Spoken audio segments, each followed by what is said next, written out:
Une délinquance sans violence, mais devant laquelle les autorités sont les plus démunies. Le vol d'identité qui prend de l'ampleur. 200 000 cas ont été recensés l'an dernier en France. Et dans la région, une association de victimes a dû se créer. En 2010, l'association On a volé mon identité, installée à Vieux-Condé. Ici, pas un jour sans qu'une nouvelle victime d'usurpation d'identité n'appelle par téléphone ou contacte la présidente par mail. La présidente Dalila que nous avons rencontrée, elle a été elle-même victime d'un vol d'identité en 1998.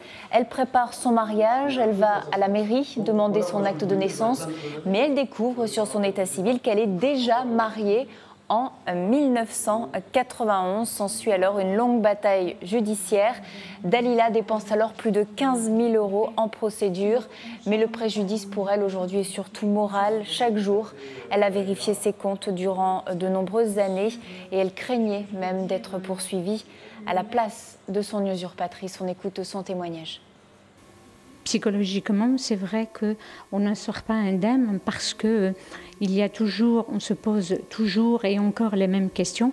Est-ce que demain je vais être interpellée? Est-ce que demain les banquiers vont me ficher Banque de France? Est-ce que je vais être saisie? Est-ce que j'aurai les huissiers?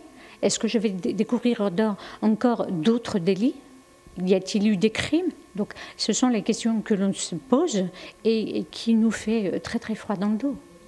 Et 8 Français sur 10 aujourd'hui se sentent mal informés sur ce phénomène de vol d'identité. Ils ne savent pas également comment le prévenir. Une loi du 14 mars 2011 a lancé donc une sanction spécifique contre les personnes reconnues coupables du vol d'identité. Mais la peine reste trop faible selon les victimes. Écoutez. Les victimes d'usurpation d'identité sont insatisfaites puisque la loi crée désormais une incrimination spécifique d'usurpation d'identité, mais qui est punissable d'1 an d'emprisonnement.